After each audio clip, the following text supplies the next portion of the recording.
de vous être rassemblés dans la lutte que nous avons pour les salaires et pour l'emploi. On va faire une prise de parole rapide avant de partir en cortège jusqu'à Eisenhower. On a la chance d'avoir le support et le soutien de plusieurs élus aujourd'hui sur notre rassemblement. Je veux saluer la présence de monsieur le député Auberti, qui a fait une intervention à l'Assemblée nationale ce mardi pour défendre l'emploi et accompagner nos luttes mardi dernier. Je vous laisserai en dire quelques mots. Nous avons la chance également d'avoir monsieur Philippe Perrin,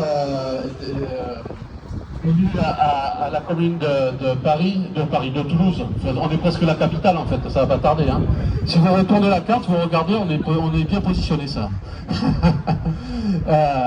Qui est donc élu Europe Écologie Les Verts et qui fera aussi une intervention. Mais je vais peut-être laisser la parole à mes collègues des autres syndicats pour vous faire un petit point de situation, notamment des éléments qu'on a eu en Comeco. Rappeler que quand même, malgré toutes les alertes qu'on fait sur l'impact sur votre santé et vos conditions de travail, la direction continue de ne répondre que par des formations pour vous apprendre à gérer votre stress, qui est proprement scandaleux. Le fait que le plan de suppression de postes est en train de détruire notre entreprise et personne ne peut le supporter. Et comble du cynisme, alors qu'on a eu plus de contrats depuis le début de l'année, notre direction propose une politique salariale à 0%. Tout ça est inadmissible, tout ça est honteux. Et bravo à vous de vous mobiliser pour ne pas vous laisser faire, parce que, comme toujours, seul le collectif paye, sauf le rapport de force paye. Pour information, on l'a découvert grâce à la question de M. Auberti mardi.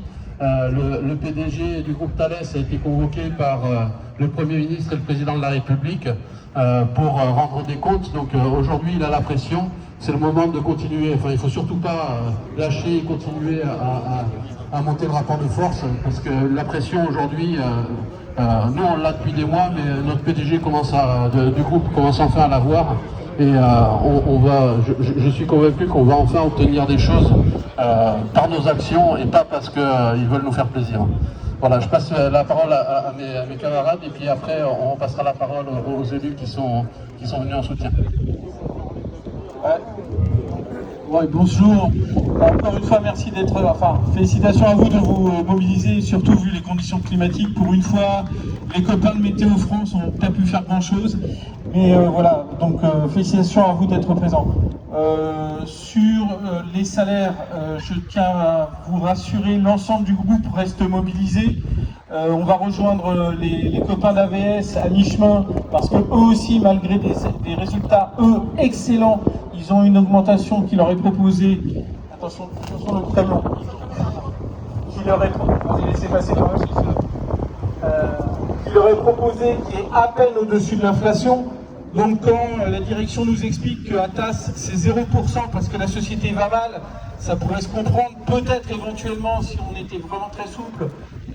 Si quand ça va bien, ben, on avait de belles augmentations. Aujourd'hui, ce que dit dans le groupe, ce que nous dit le groupe Thales, c'est quand ça va mal, on n'a que dalle, et quand ça va bien, on n'a pas grand-chose. Voire on n'a rien. Donc il y a du foutage de gueule. Clairement, la pression est mise sur les salariés pour sortir du cash pour les actionnaires, à la fois chez nous, mais aussi dans le groupe Thales. Les RPS, c'est pas important. Hein. On a eu une multiplication par 7 des visites à la médecine du travail pour stress aigu.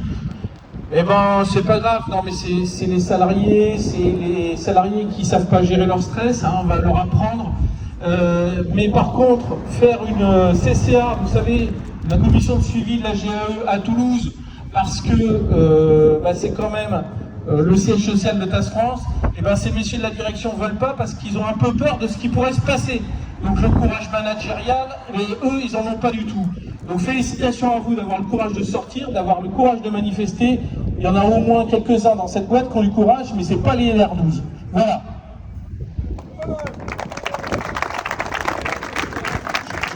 Je vais revenir sur les réunions qu'on a eues récemment, parce qu'il faut savoir que dans le cadre de ce mouvement, en parallèle de ça, il y a quand même le projet Thémis avec une réduction d'effectifs qui est prévue. Cette semaine, on a eu une Comeco, on a eu également une commission centrale emploi-formation. Ce qui ressort de ces deux réunions, c'est en préparation de la CCA, la commission centrale d'anticipation qui a eu lieu la semaine prochaine. Ce qui ressort de ces réunions, c'est qu'aujourd'hui, en termes de prise de commande, par rapport au scénario de référence qui a été établi pour 2025, aujourd'hui, on est proche d'avoir atteint l'objectif. Donc, au final, on se pose la question de l'intérêt de mettre en œuvre ce plan Thémis. Et par ailleurs, il faut savoir que dans la NAO, ce qui a été défini comme critère pour l'obtention de la petite prime qui était donnée aux salariés, elle était conditionnée à la réalisation du scénario commercial et des objectifs de l'entreprise. Donc on peut aujourd'hui dire qu'on est en bonne voie pour le réaliser et on ne comprend pas pourquoi l'entreprise reste sourde au fait de ne pas revenir sur sa politique salariale. Donc ça c'est un élément important. Par ailleurs, dans le cadre de l'analyse des compétences et des emplois et de la situation industrielle de l'entreprise, ce qui ressort, c'est qu'aujourd'hui, on déroule le plan Thémis et qu'on est quasiment à 2/3, voire plus, 2/3 de réalisation des départs. Donc aujourd'hui, on se pose la question de savoir si est-ce que ce plan il doit continuer ou est-ce qu'il faut effectivement demander à la direction de l'arrêter et de revenir sur ses objectifs, sachant que cette baisse de compétences, on le sait bien étant donné la charge que l'on aura, va impacter notre capacité à, je n'aime pas le terme, à rebondir, mais à créer de la valeur et à permettre à l'entreprise de se développer, et va également impacter aussi le taux d'usage de nos moyens industriels qui sont effectivement un élément essentiel pour le développement de l'entreprise. On a également constaté que pour préparer l'avenir, on avait identifié dans le cadre du droit d'alerte un certain nombre d'axes et de nouvelles activités et de nouvelles compétences à développer pour pouvoir aller chercher ces nouveaux marchés.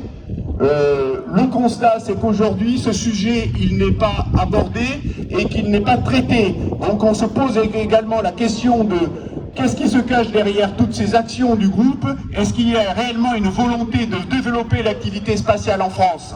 Vous avez peut-être vu également dans la presse, tu veux en parler? Dans la presse, que le groupe Leonardo est en train de se positionner sur des infrastructures spatiales. Donc ce qui veut dire qu'il y a une vraie politique de développement industriel du domaine spatial et stratégique en Italie, avec un alignement du gouvernement de Leonardo et de l'ensemble des acteurs en Italie, et qui vont effectivement impacter les capacités ou les possibilités de TAS de se positionner sur certains marchés, sachant que tout cela va à l'encontre de l'accord qui a été défini dans le cadre de TAS JV. Et par ailleurs, on peut se poser la question de quel est le rôle et quelle est la position et pourquoi nos managers, que ce soit chez Thales ou chez TAS, ne sont pas là pour défendre l'emploi et l'intérêt de TAS. Pour compléter sur ce point-là, on peut se demander certes pourquoi nos dirigeants industriels ne prennent pas leurs responsabilités, mais aussi nos dirigeants politiques, parce qu'au niveau de l'État français, qui est quand même actionnaire à hauteur de 27% du groupe Thales, comment ça se fait que l'État, ne serait-ce qu'en tant qu'actionnaire, ne défend pas le groupe et la souveraineté nationale? J'ai pas peur des mots, c'est une trahison. Hein. Donc maintenant, soit le gouvernement réagit, soit en fait il trahit son pays.